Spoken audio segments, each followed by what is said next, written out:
Bonjour mesdames et messieurs, en fin de nuit ou en début de matinée, l'on observera un temps nuageux sur le littoral avec des pluies par endroits. Par la suite, les nuages feront progressivement place au soleil sur le littoral et dans le sud forestier. La bande centrale aussi connaîtra un ciel nuageux se dégageant progressivement. Au nord du pays, le temps restera partiellement nuageux.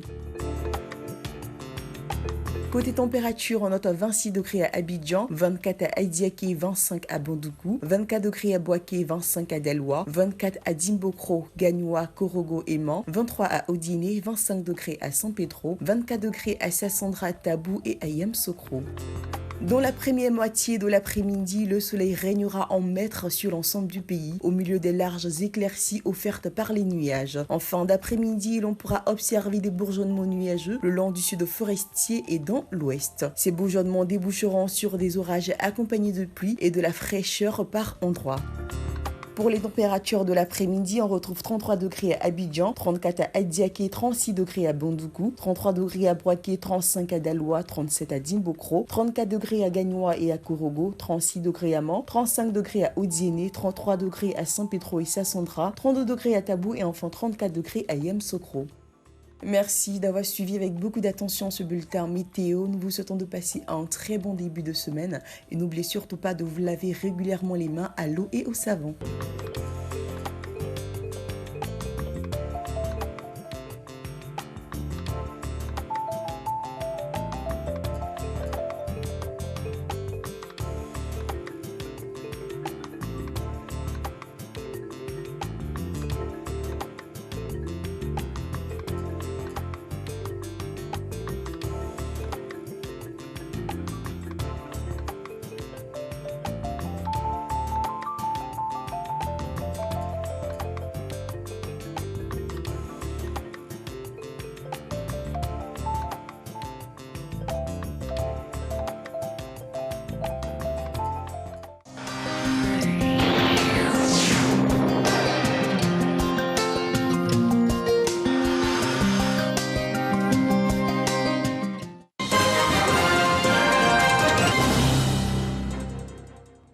Bonjour à toutes et à tous, très bon début de semaine, bienvenue dans cette édition.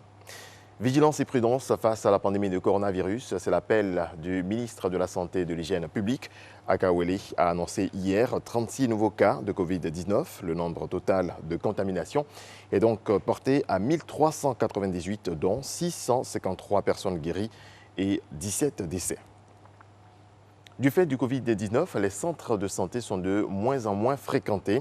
Les hôpitaux tournent au 5e de leur fonctionnement. Pourtant, les autres pathologies sont toujours là. Le personnel est bien en place également. Tous les services sont ouverts et disponibles. Les médecins craignent une automédication. Ils invitent les populations à reprendre le chemin des centres de santé. Le commandant supérieur de la gendarmerie nationale sensibilise ses hommes en cette période de crise sanitaire. Il s'est rendu à Alépé, dans le sud Comoé. Abou Sanogo. Le général de division Alexandre Apalotouré, commandant supérieur de la gendarmerie nationale en tournée de sensibilisation sur le coronavirus à Alépé et dans le sud Comoé. Eania, Noé, Maféré, Ayamé, Adiaké, Bonois et Grand Bassam sont les localités et villes visitées. Lors des entretiens qu'il a eus avec ces hommes, il leur a rappelé que la gendarmerie est une force d'utilité publique. Après avoir décrit la gravité de la situation sanitaire, Alexandre Apalotouré a exhorté ces hommes à respecter les mesures barrières et surtout à sensibiliser les populations afin de briser la chaîne de propagation de la maladie. Nous estimons, nous gendarmes, force de discipline, force républicaine, garante des institutions républicaines, que s'il y a un combat à mener pour la sécurisation, pour le bien-être des Ivoiriens, nous devons être en première ligne. C'est pour cette raison que je viens vous dire que vous avez raison d'être sur le terrain, vous avez raison de vous battre pour que le message de son Excellence, Monsieur le Président de la République et du gouvernement puisse être compris et exécuté. Mais la méthode pour transmettre ce message, pour le faire exécuter, c'est que nous soyons nous-mêmes des exemples. Aux gendarmes, le commandant supérieur a témoigné sa satisfaction au regard des résultats obtenus sur le terrain avant de les inviter à poursuivre les efforts pour le bien-être sécuritaire des populations. à l'ensemble des forces présentes sur le corridor sécuritaire. Il leur a recommandé une synergie d'action pour être plus efficace. Ces mensonges qui ont pour objectif de nous désunir, vous devez tout de suite être alerté contre ces mensonges. Et vous devez savoir que qui a menti, mentira. Aussi leur a-t-il demandé de faire respecter scrupuleusement la mesure d'isolement du Grand Abidjan et d'éviter d'être complices de ceux qui veulent la contourner. Pour rappel, la première phase de cette tournée a permis au général de division Alexandre Apalo-Touré, commandant supérieur de la gendarmerie nationale, de visiter 12 régions et 41 localités. Après l'incendie qui a ravagé leur marché, les commerçants de Lakota reçoivent un appui financier de l'État s'élevant à 12,5 millions de francs CFA. En attendant la construction d'un nouveau marché, les commerçants seront recasés sur un nouveau site. Didier Nguessan. Le 4 avril dernier, un incendie a ravagé le grand marché de Lakota, faisant plus de 400 commerçants sinistrés. 3 semaines plus tard, le gouvernement leur apporte sa compassion et son soutien à travers un don de 10 millions de francs CFA, auquel s'ajoutent 2 500 000 francs CFA du ministère du Commerce et de l'Industrie, soit un appui financier total de 12 500 000 francs CFA. Les commerçants et le maire Sami Méry sont reconnaissants de ce geste de solidarité. Dis merci pour ce geste qu'ils viennent de faire. Parce que ça permettra des gens aujourd'hui pour aller mettre leur étal encore pour pouvoir recommencer à zéro. Vous avez tenu à nous recevoir pour nous témoigner votre empathie et votre soutien face à la tragédie du 4 avril 2020. C'est une fierté pour nous d'être ici et d'être soutenus par vous. Le ministre du Commerce et de l'Industrie, Souleymane Diarra-Souba, invite les commerçants à accepter de s'installer sur le site de recasement trouvé par la mairie en attendant l'étude de marché pour la construction de plusieurs grands marchés sur l'étendue du territoire national. Il faudrait que la sensibilisation se poursuive à ce niveau, à l'effet que les commerçants, en tout cas à travers les fêtières, puissent accepter de pouvoir être recasés sur ce site proposé par la mairie afin de pouvoir exercer vos activités en toute sécurité. Le temps, puisque le maire y travaille, en fait, d'avancer sur le projet concernant la construction d'un nouveau marché central de Lakota. 104 magasins et 94 boxes de commerce sont partis en fumée dans l'incendie. Dans le reste de l'actualité au Sénégal, on parle de réorganisation des marchés de Dakar. Les commerçants alimentaires ne pourront ouvrir que 3 jours dans la semaine. Les autres pourront accueillir des clients uniquement le mardi et le jeudi. Les marchés seront totalement fermés le week-end, samedi et dimanche inclus. Décision inédite du préfet de Dakar dans un arrêté pour enrayer la propagation de la pandémie à coronavirus, jugée préoccupante dans la capitale. La Corée du Nord a tiré hier de multiples coups de feu en direction de la Corée du Sud au niveau de la zone démilitarisée qui divise la péninsule, entraînant une riposte de l'armée sud-coréenne d'après Séoul. Voilà qui marque la fin de ce rendez-vous de l'actualité. Merci de votre attention. Je vous laisse en compagnie de Marco. Merci.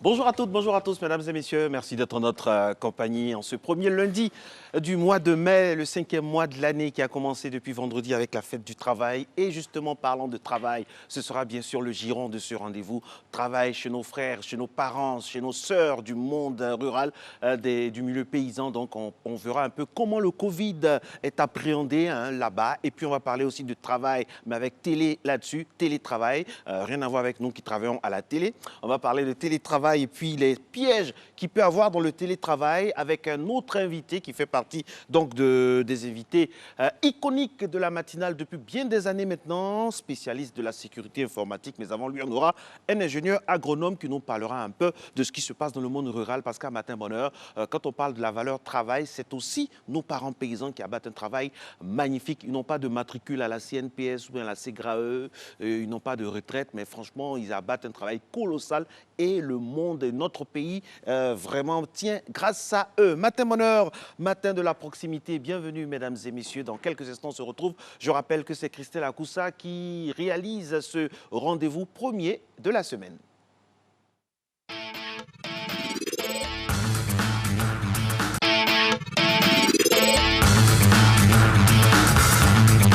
Bonjour, cheval à la maison. Quand Diabaté toujours pour vous servir. Ok, hein? On est toujours en mouvement. Aujourd'hui, nous sommes toujours dans cette crise sanitaire-là. Nous allons travailler avec les chaises. Ok? La séance, tout le monde peut faire. Personnes âgées, jeunes, enfants, tout le monde peut travailler avec la chaise. Ok? Mais pour nos parents qui ont du mal à s'asseoir, à marcher, qui ont des problèmes articulaires, vous pouvez travailler uniquement avec les chaises chevaux à la maison. Ok? Cette séance est faite pour vous. On va partir ensemble. Elle est en marche. Ok, bouge. Ok. Avec bien sûr le sourire. On est bien relax. Ok. C'est en chaise. Sans toutefois oublier que ce ne sont pas ces chaises-là. Ok. Vous avez la chaise de salon chevaux à la maison sans les manches, bien haute là. Voilà, vous pouvez travailler avec. Ok. Ok. Continue de marcher. Là, monte, bouge. Continue. On va ensemble. Bouge. Continue. On continue. Et là, on va lever la jambe. Ok. Bouge. Ok. Prêt? On va chercher devant maintenant. Prêt? Ça va aller rapidement, hein? Bouge là. Bouge. La jambe ne sort pas. Ok. Bouge. Et maintenant, sors la jambe. Et continue de bouger. Le fitness se fait partout. Avec tout, on utilise tout pour travailler. Faut même pas avoir peur. Bouge là. Sors la jambe côté. Sors la jambe côté. Bouge. Bouge. Doucement.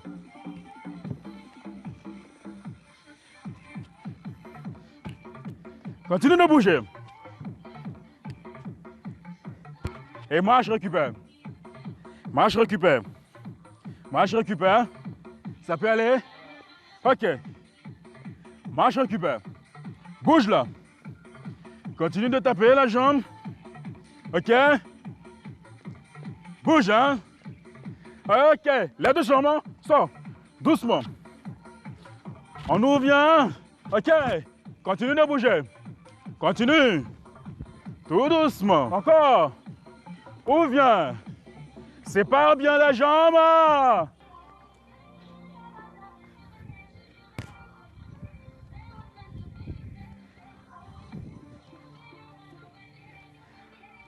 Ok, pause. Ok. Sur place, hein. Ok. On regarde le mouvement, c'est simple, la jambe sort. Mais ça va aller rapide. Ok. Bouge, bouge, bouge, bouge. Ok.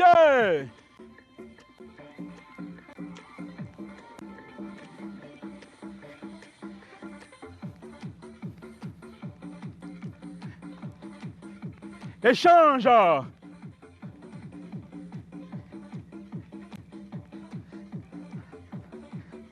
Reste sur place. Ok, bouge là. Sur place, sur la jambe en avant. Ok. C'est léger, hein, c'est léger. Grandis. Grandis. Ok. Et c'est la jambe. Descends. Le sport, c'est difficile, mais c'est vital. Ça, c'est vrai, c'est difficile, mais c'est vital. On espère que vous avez essayé de suivre les instructions de notre fameux coach Diabaté. Aujourd'hui, mesdames et messieurs, nous sommes le lundi 4 mai. C'est la journée internationale des pompiers. Oui, des pompiers décidée depuis le 4 janvier 1999. Cette journée commémore ces braves personnes, ces soldats du feu. Et puis, c'est suite au décès de 5 pompiers lors d'un feu en forêt du côté de l'Australie qu'on a fixé ce jour-là, le jour de la Saint-Florian, Saint-Patron patron des pompiers. On a une pensée, bien évidemment, pour tous les pompiers, les sapeurs-pompiers du monde entier, notamment pour ceux de notre pays. Rappelons que 90% des appels vers les pompiers sont des appels de plaisanterie. Ça, franchement, il faut vraiment les appeler en cas de nécessité absolue, parce que nos pompiers ici, c'est vrai qu'on se plaint souvent d'eux, mais ils n'ont pas assez de moyens. Et si on doit les appeler encore pour la plaisanterie, ça fait bizarre, hein? Donc franchement, il faut les aider. Et puis on demande aussi aux associations de soutenir aussi tous ceux qui travaillent dans le giron des sapeurs-pompiers. Honneur donc aux soldats du feu. Nous sommes de tout cœur avec vous en ce jour très important. Et puis hier, mesdames et messieurs, on a célébré au niveau du monde entier la journée mondiale de la liberté de la presse. Depuis 1994, vous le savez, par décision 432 prise par l'Assemblée générale des Nations unies. Donc en 1993, on célèbre cette journée-là pour tous les journalistes, pour tous les soldats entre guillemets, de la liberté, pour tous ceux qui souffrent des affres du manque de liberté d'expression. Et vous voyez, les chiffres font peur dans le monde, dans notre continent en Afrique, on n'en parle pas, mais aussi en Asie. Honneur aussi également là à tous les journalistes dignes de ce nom, pour qui la vérité est vraiment l'arme absolue. Et comme disait Camille Desmoulins, un des plus grands journalistes français de la résistance, le journaliste n'est là pour plaire à personne, sauf à la vérité. Justement, la vérité, il y en a question avec la revue de presse qui nous égrène les vérités du jour concernant chaque rédaction. Et c'est notre très cher Renaud qui s'y colle.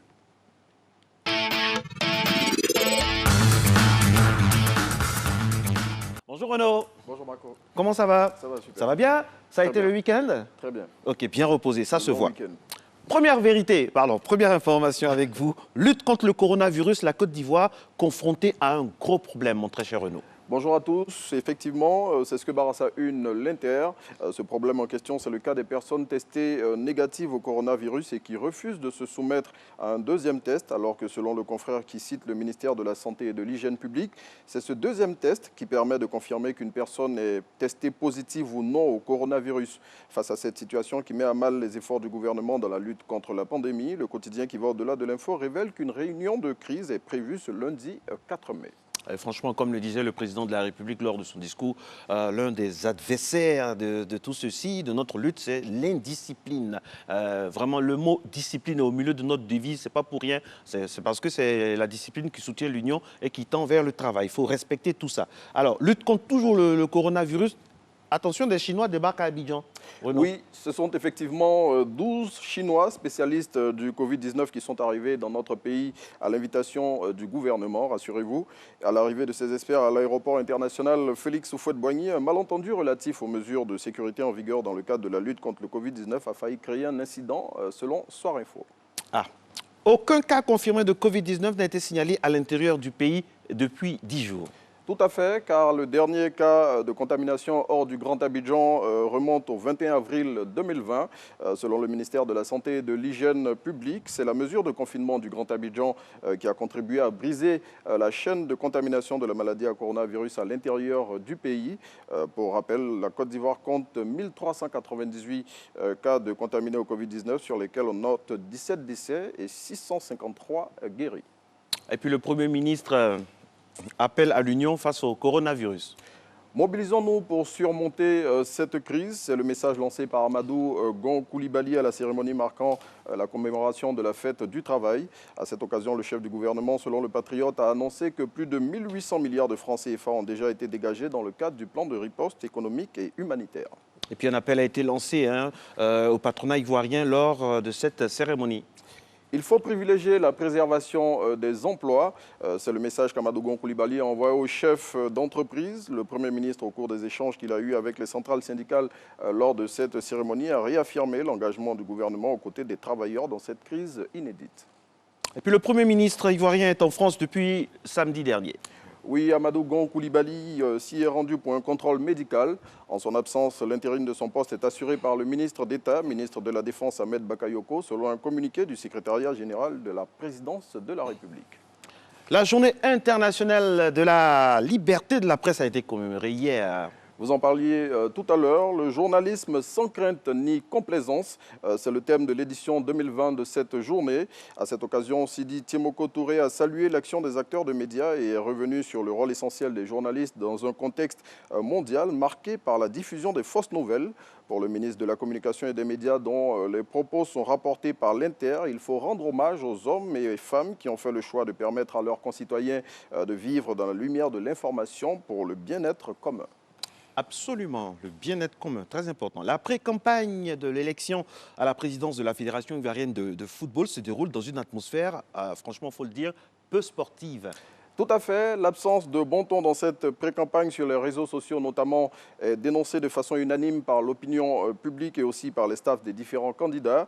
Pour l'intelligent d'Abidjan, il est temps de mettre fin à ces joutes verbales qui n'honorent pas la famille du football ivoirien. À noter que l'Assemblée générale ordinaire du 16 mai 2020, au cours de laquelle devait être fixée la date de cette élection, a été reportée à une date ultérieure en raison du Covid-19. Une fois au moins, le Covid va servir à quelque chose de bon. Alors, vous nous proposez un chiffre pour refermer cette revue de presse, mon très cher Renaud? Oui, 19 000, c'est le nombre de travailleurs en chômage technique en Côte d'Ivoire du fait de la crise liée au coronavirus.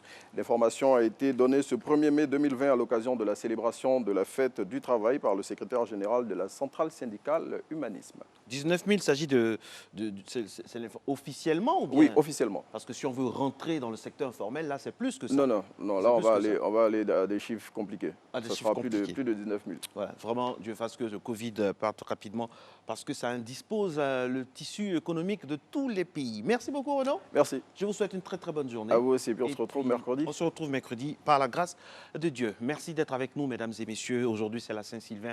On a une pensée pour tous ceux qui se prénomment Sylvain. Sylvain est un courageux, est un téméraire. C'est quelqu'un aussi de très très patient, parlant de sa personnalité. Et puis, aujourd'hui aussi, n'oubliez pas les mesures barrières. Et puis, c'est très important ce qu'on a dit tout à l'heure par rapport à ceux qui sont déclarés guéris. On sait que ce n'est pas évident par rapport à la frénésie quand on a un test négatif après la maladie, mais il y a 2 tests à faire pour être déclaré guéri. Il faut respecter ces 2 tests pour soi-même, pour ses proches et pour la population. C'est très important. Les lundis à Matin Bonheur, normalement, nous parlons de travail, le travail dans toute sa dimension. Aujourd'hui, on a décidé aussi de parler du travail de nos parents paysans parce qu'eux aussi, mon Dieu, ils abattent un travail colossal et l'économie du pays, depuis bien des lustres, repose sur eux. Avec l'ingénieur agronome que nous avons sur notre plateau maintenant, nous allons parler un peu de la valeur travail au niveau de nos parents paysans. Comment ils appréhendent le Covid-19? Comment ils font? Et puis, leur manière de travailler, est-ce que ça les aide dans la lutte contre le Covid ou pas? Okay? Autant de questions auxquelles nous allons essayer de répondre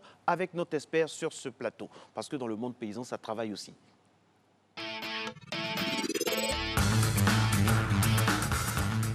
Monsieur Joachim, bonjour.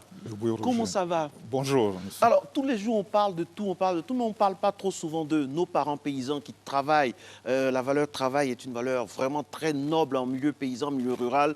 Comment ils appréhendent le Covid-19? Comment ça se passe? Les gestes barrières, tout ça, comment ça se passe en milieu rural?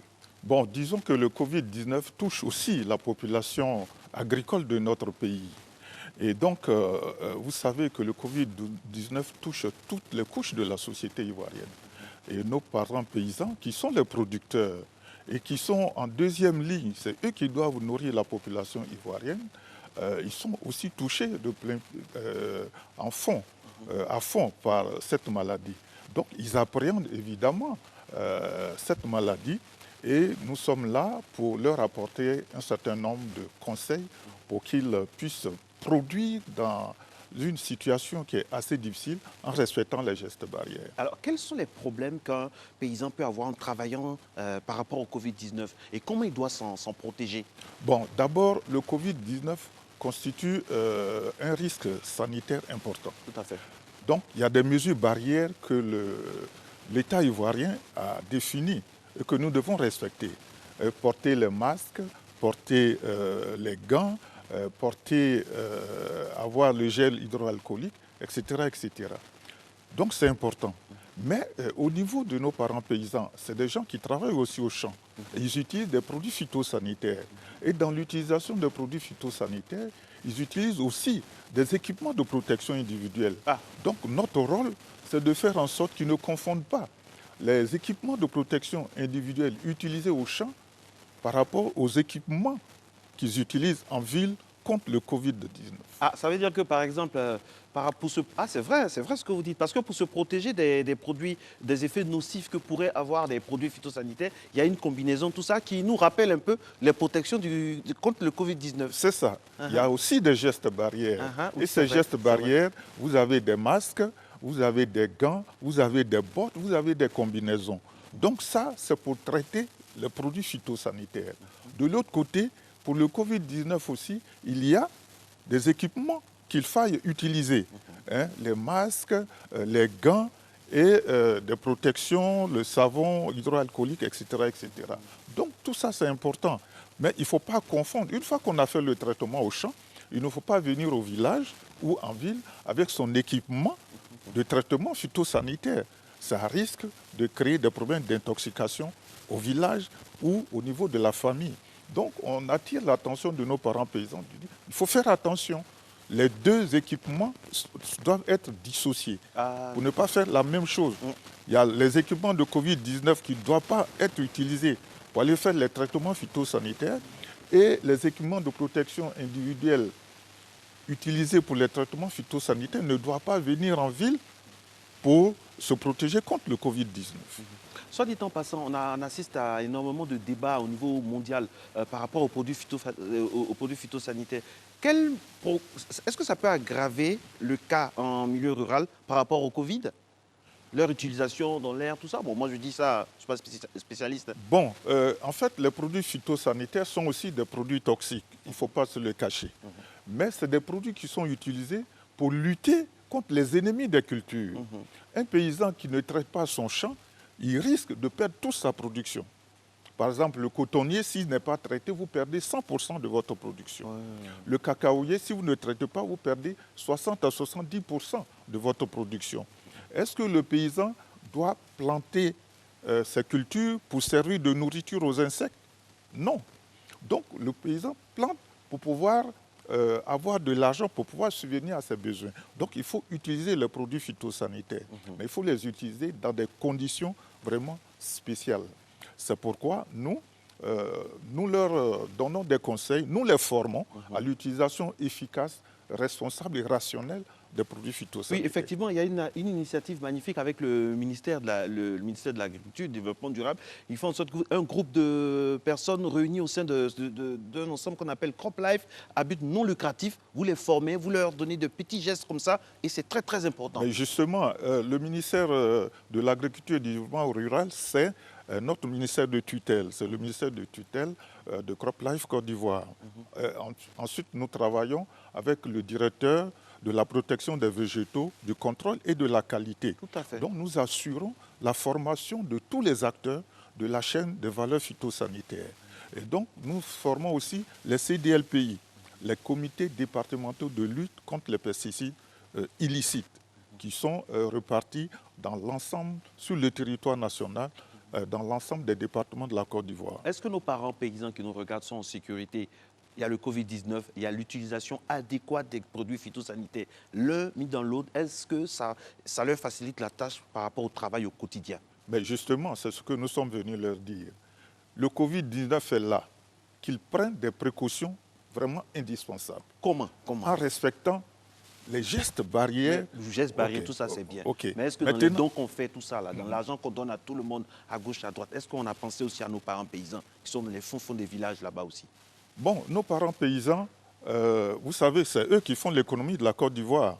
Et ces parents paysans, dans le milieu où ils se trouvent, dans tous les milieux où ils se trouvent, sont souvent associés, sont dans une coopérative agricole.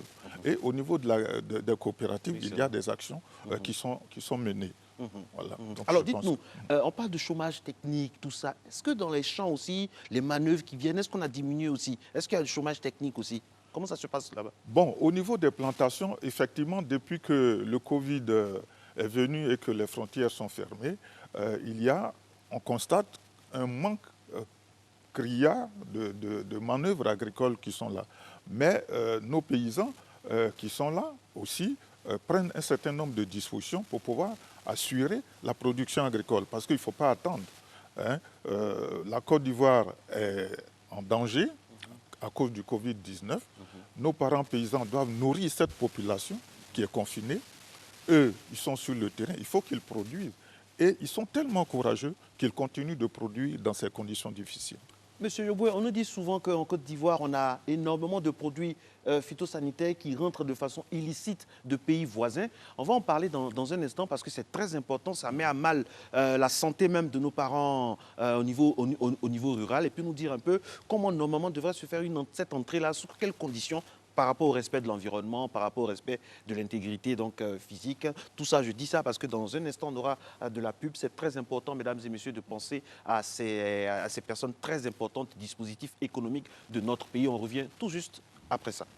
Monsieur Yoboué Kofi Roger est notre invité, le premier invité avec qui nous parlons bien sûr du travail, mais dans le monde paysan. Monsieur Yoboué, il y a énormément de manœuvres qui sont bloquées aux frontières parce que les frontières sont fermées et tout ça, et ça impacte directement le travail dans les champs, d'autant plus qu'il y a d'autres difficultés. Nous annoncions avant la pub cette utilisation des pesticides. De plus en plus, il est récurrent qu'il y a des produits made in, on n'a pas dit le nom des pays, vraiment qui viennent... Et ça, comment la Côte d'Ivoire s'organise contre ça? Parce qu'il y va du bien-être de nos parents paysans aussi. Voilà, effectivement, il y a deux types de produits. Il y a des produits qu'on appelle des produits homologués, des pesticides homologués. C'est-à-dire ce sont des pesticides qui ont été expérimentés en Côte d'Ivoire et qui ont un certificat d'homologation. Okay. Et ce certificat d'homologation est délivré par le ministère de l'Agriculture et du Développement rural. Donc ça, c'est les produits qui sont homologués, qui sont connus, qui ont un dossier d'homologation. De l'autre côté, il y a ce qu'on appelle les produits frauduleux. Si vous voulez, les produits frauduleux, c'est comme les déchets toxiques. Parce que c'est des produits qui sont interdits dans les pays européens. C'est des produits qui ne sont pas homologués chez nous. C'est des produits qui ont des étiquettes soit en anglais ou bien en chinois. C'est des produits vraiment qui ne sont pas connus. C'est quoi le processus d'homologation chez nous en Côte d'Ivoire? Le processus d'homologation, c'est que vous faites une demande au niveau du ministère de l'Agriculture et du Développement rural pour dire que vous voulez expérimenter un produit. Et le ministère vous donne son accord en vous envoyant une lettre pour dire on a accepté votre dossier pour l'expérimentation de votre produit. Et ce dossier-là, cette expérimentation est remise à un centre de recherche qui va faire des études au niveau de l'environnement de la Côte d'Ivoire. Dans le processus d'homologation, est-ce que la voix du paysan est prise en compte? Est-ce qu'il y a un représentant des paysans qui dit, bon oui, est-ce qu'on les consulte en amont? Non, à ce niveau-là, ce n'est pas le problème de l'agriculteur. Ah bon? C'est au niveau du centre de recherche. D'accord. Parce qu'il faut d'abord expérimenter pour voir est-ce que le produit est bon ou est-ce qu'il n'est pas bon. Parce que s'il n'est pas bon, on ne va pas le remettre dans les mains d'un paysan. Maintenant qu'on fait l'expérimentation qui peut durer 2 ans, les résultats de l'expérimentation sont remis dans un dossier d'homologation et ce dossier est soumis à un comité pesticide. Et c'est ce comité pesticide qui comprend 12 ou 13 ministères, c'est ce comité pesticide qui va délivrer un certificat d'homologation. C'est quand ce comité a délivré son certificat d'homologation que les structures en charge de la distribution des produits peuvent alors commencer à approcher le monde paysan pour faire ce qu'on appelle la pré-vulgarisation. Voilà. Alors, M. Yoboué Kofi Roger, dites-nous, qu'est-ce que vous pouvez dire à nos parents du milieu paysan, à nos braves hommes, nos braves femmes, nos tontons, nos tantines, nos frères et sœurs en cette période difficile de Covid? Parce qu'on est toujours à Abidjan ici, on pense que le problème c'est seulement à Abidjan. Dieu seul sait qu'il y en a énormément au sein des plantations qui souffrent en ce moment, même si relativement, au niveau des statistiques, l'intérieur du pays est préservé. Bon, ce que je peux dire à mes parents paysans, à mes frères paysans, c'est de leur dire courage. Le Covid-19 est venu et le Covid-19 est en train de mélanger toute la société ivoirienne. Ce n'est pas seulement la Côte d'Ivoire, c'est tous les pays du monde. Or, les parents paysans, c'est eux qui sont les producteurs de nos principales cultures, que ce soit les cultures d'exportation ou bien les cultures vivrières. Ce que je peux leur dire, c'est vraiment, dans un premier temps, de respecter les gestes barrières parce qu'on ne veut pas qu'il y ait une crise sanitaire. Parce que si tous les paysans de Côte d'Ivoire sont touchés par le Covid, imaginez-vous la conséquence que ça peut induire. Bon, donc de respecter l'ensemble des gestes barrières. Ensuite, lorsqu'ils vont utiliser les produits phytosanitaires pour protéger leur production agricole, pour protéger leur culture, de respecter aussi les gestes barrières au niveau des produits phytosanitaires. Ces gestes barrières, c'est quoi? Utiliser des masques, utiliser des gants, utiliser des combinaisons, utiliser des bottes et se laver après l'application des produits phytosanitaires. Donc, je leur dis courage. Les Ivoiriens, nos parents paysans, c'est des gens qui sont de gros travailleurs. L'agriculture de ce pays repose sur l'économie. Non, mais je voulais dire, l'agriculture de ce pays repose sur les paysans. Tout à fait. Sur les paysans. Et ce sont les paysans donc, qui font l'économie de la Côte d'Ivoire. Et donc, on doit leur dire courage. Nous sommes avec vous. Prochainement, nous serons sur le terrain. Lorsque la barrière au niveau d'Abidjan sera ouverte, on ira sur le terrain pour les rencontrer Sensibilisation, et puis, pédagogie. voilà, et puis faire ce que nous aurons à faire au niveau du monde paysan. Merci infiniment. C'est toujours un plaisir d'avoir des gens du pays profond, des gens qui nous expliquent les choses pour ceux qui n'ont pas toujours l'occasion de passer à la télé, nos parents paysans, et prendre en compte leurs aspirations, surtout en cette journée de lundi où on parle de travail à matin bonheur, également le travail très très important. On aura l'occasion d'être en contact encore avec vous parce qu'on veut avoir cette voix-là qui parle un peu à nos parents paysans. Merci infiniment à vous, Monsieur Yoboué Kofi Roger. Dans un instant, nous allons recevoir le deuxième et dernier invité. Il est expert spécialisé, bien sûr, en sécurité informatique depuis maintenant bien des années. On a le plaisir de le recevoir sur les plateaux de la matinale, ancienne comme nouvelle formule. Oncho Yao, il est expert. Avec lui, nous allons parler de télétravail et piratage. On entend très souvent le mot télétravail. Télétravail, c'est très bon pour rester à la maison, travailler à distance. Mais attention, il y a des pièges dans lesquels il ne faut pas tomber. On en discute juste après ceci.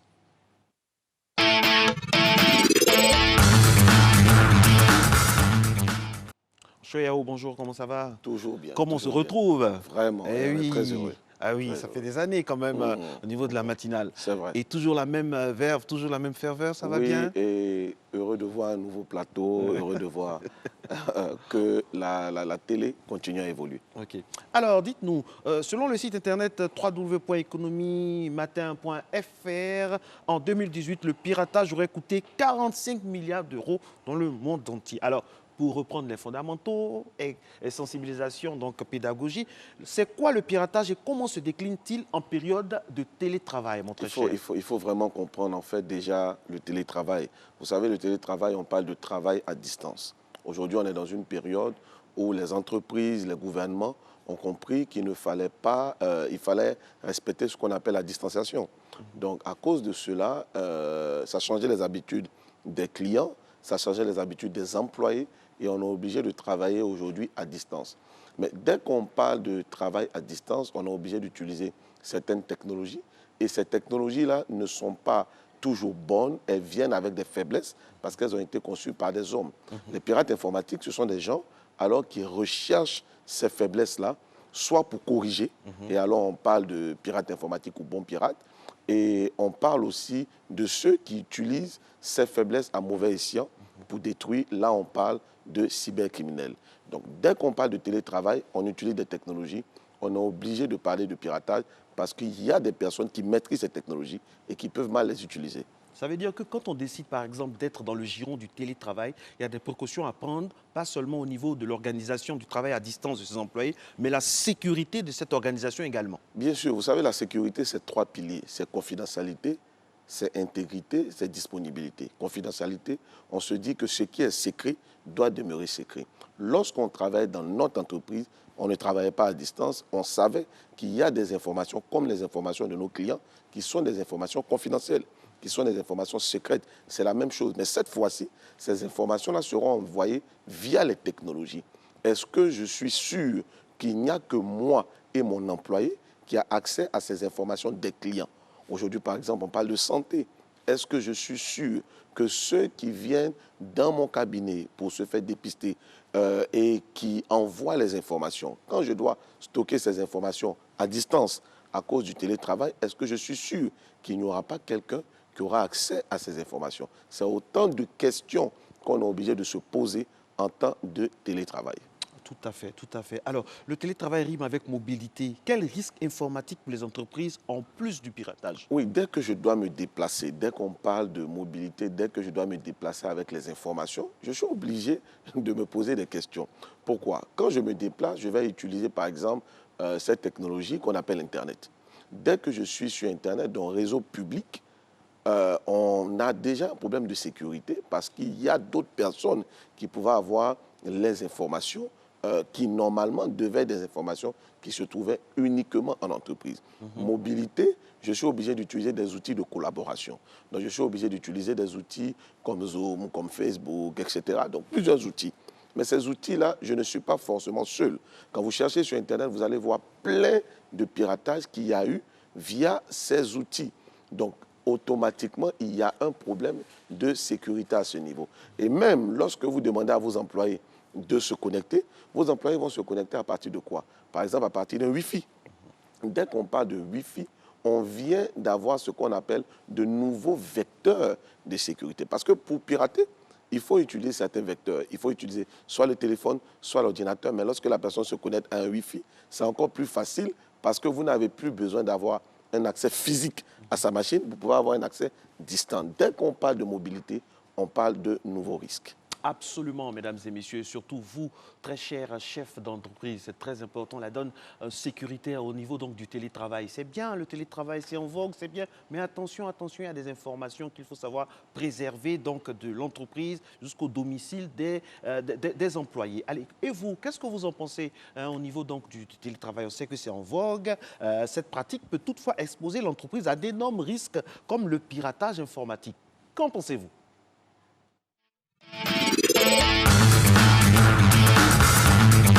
Pour moi, le télétravail, c'est une bonne opportunité pour les entreprises.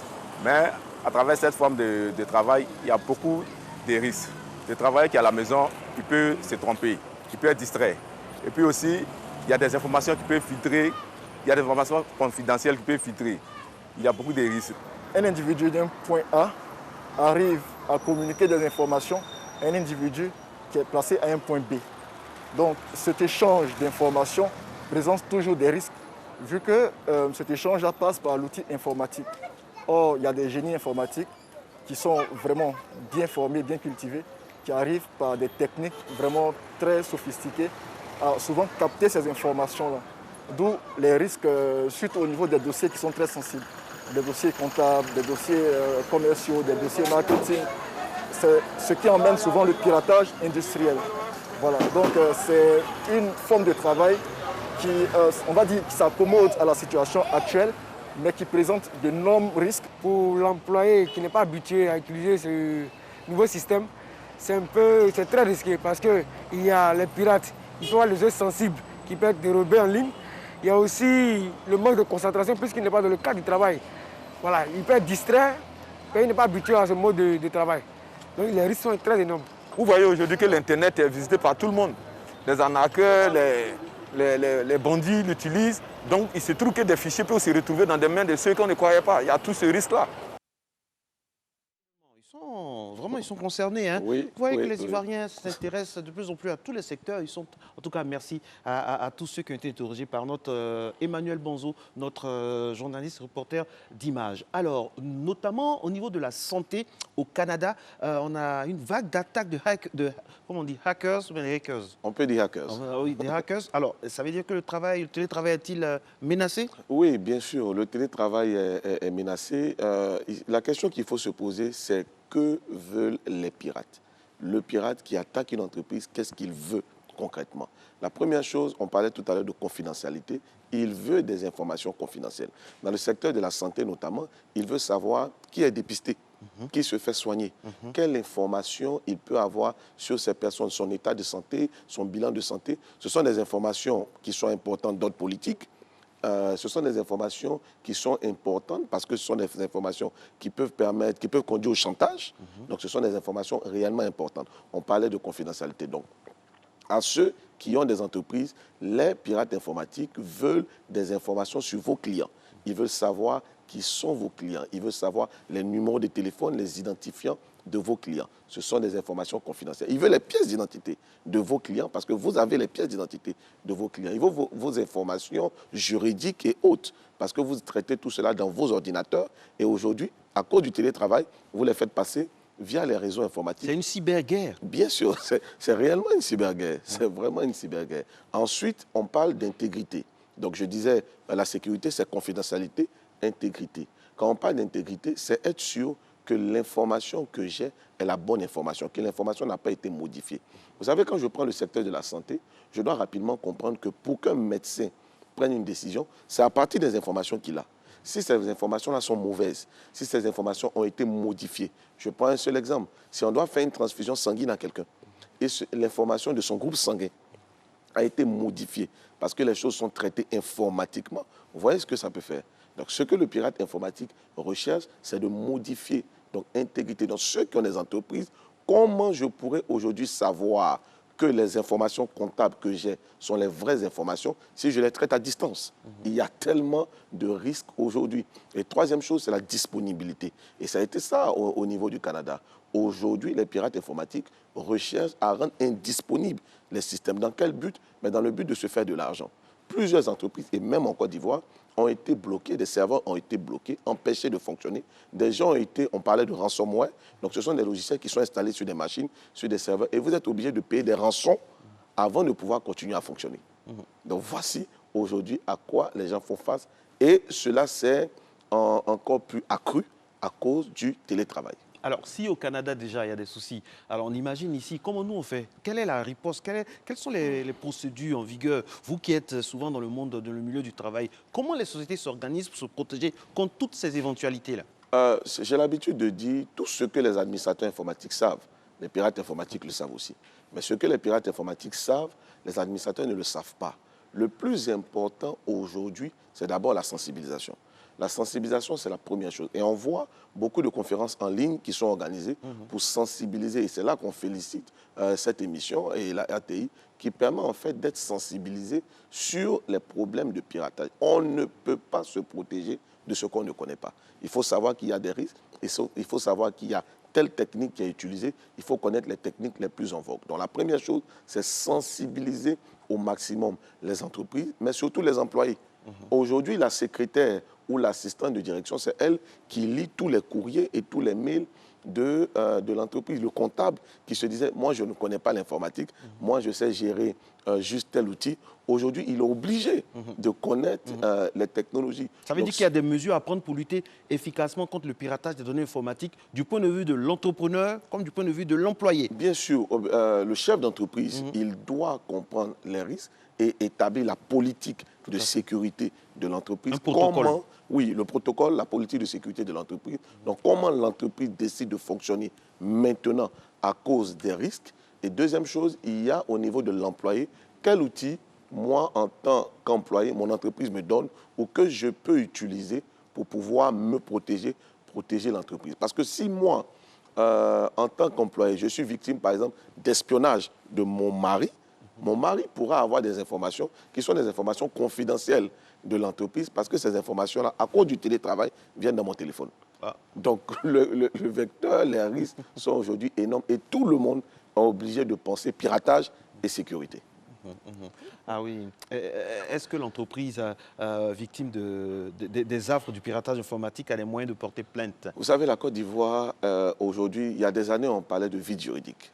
Lorsque j'avais un problème de sécurité, de piratage, je ne savais pas vers qui me tourner.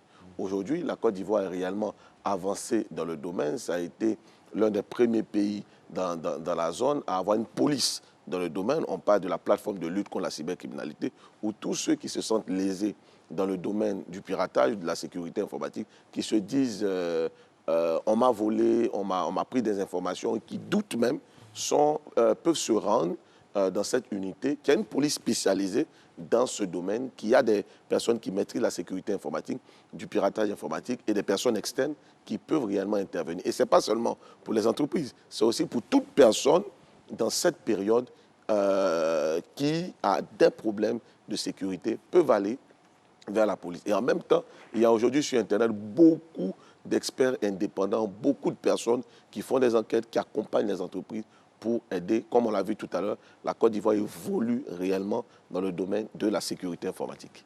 Merci infiniment à vous, Monsieur Ncho Yao. Je rappelle que vous êtes donc spécialiste de la sécurité informatique et vous êtes très souvent sollicité ici même et ailleurs, dans le monde entier, en Afrique, partout dans le monde, pour des problèmes au niveau de la sécurité informatique. C'est une chance de vous avoir dans notre pays et sur ce plateau. Félicitations pour tout ce que vous abattez. Nous sommes très heureux. Et puis vraiment, on espère toujours profiter de votre vigueur au service de la cybersécurité.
A été très heureuse, l'émission en tout cas, d'être en votre compagnie. Je me joins à tous ces magnifiques soldats du matin de Guémé, bien sûr, au niveau du son, de l'image, de la vidéo. Je vois mon très cher Bonfils Mboua, le chef de plateau Hassan Diaye, Yao, et puis tous nos gars, opérateurs de prise de vue, opérateurs de prise de son.